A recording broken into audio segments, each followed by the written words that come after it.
other thing I'm going to ask you is, for those listeners who have never heard of it, how would you describe what the Cursillo is? Because they may not know Yeah. what you experienced.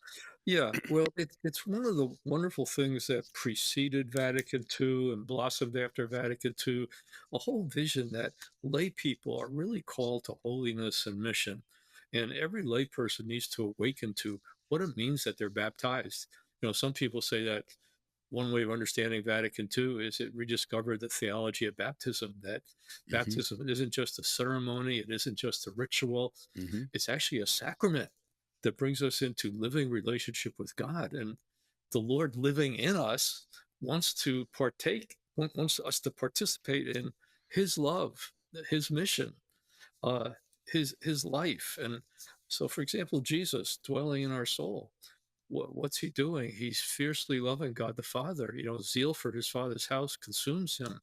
He's only doing what's pleasing to the Father. He's only doing what he receives from the Father, and he wants to share that with us. He wants to bring our soul into that kind of Hmm. relationship with the Father Hmm. that he has. What else is going on in the soul of Jesus? He's fiercely loving human beings. No greater love does a person have than he gives his life for his friends, and Jesus gave his life for his enemies. There's a line that Bernard of Clairvaux says. He says, Jesus never would have had a friend if he didn't love his enemies. That's how Jesus made friends.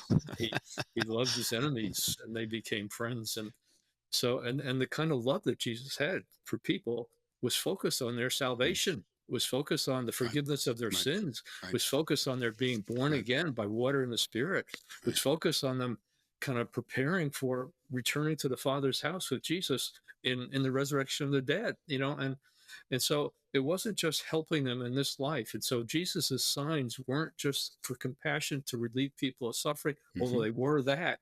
And the Hmm. church and us needs to relieve people of suffering as much as we can. Hmm. But people who got bread, Jesus wanted them to see more than bread. Jesus wanted them to see the one who gave the bread.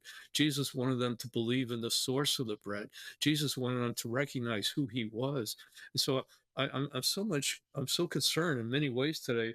People are so dispersed and confused about the mission of the church. Is it to save the Amazon? Is it to do this? Is it to do that? Is it interreligious dialogue? All those things are aspects of Christian charity and wisdom, but the core of the church's mission is the salvation of souls. Right. The core of the church's mission is to save the people living in the Right. Amazon. Right. And everywhere else for that matter. It's the Yeah, everywhere charisma. else. Yeah, It's the charisma. yeah, It's the proclamation of the offer of salvation in Jesus Christ. I absolutely 1,000% agree.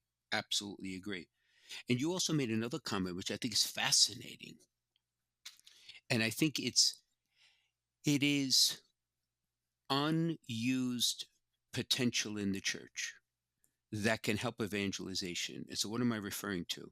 Like you indicated in Lumen Gentium, it speaks of the universal call to holiness. Right? It's for everyone. yeah, So, one of the things that I find very compelling, like looking at your own book, is when people speak about their own personal stories, their own personal witness, their own testimonies of faith, yeah. like in the Cursillo, right, that you had, and this, in so many other ways. And I think we need to figure out ways where more people can offer their witness and stories of faith because they're compelling, Yeah. they're encouraging. Would you agree? I totally agree. Like you just said, 1,000%. Yep.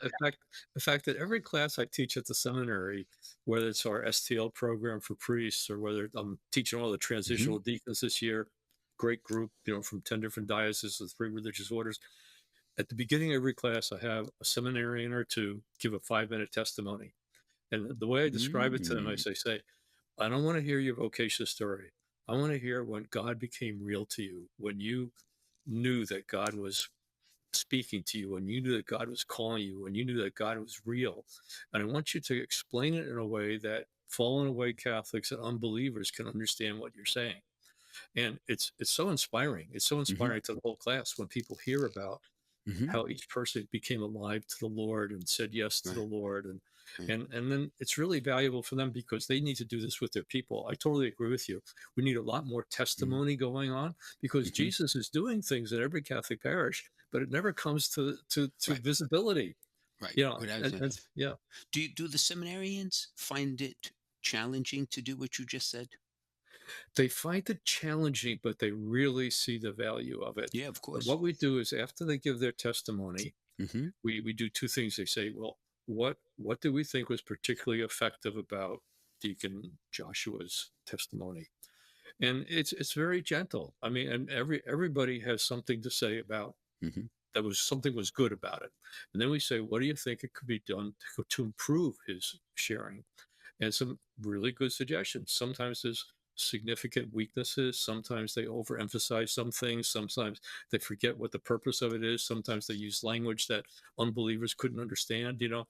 So, but nobody feels like attacked, you know. Everybody feels like Yeah. helped and loved, Yeah. and because Sure. everybody has Sure. pluses and minuses. So, Sure. yeah, but I think they really see the value Right. of it, and they also feel like they get to know their fellow seminarians Right. on a different level, you know, a Hmm. different level in sports or church politics or picking out, you know, a chalice for ordination, that type of thing. But they're really a heart relationship with the Lord.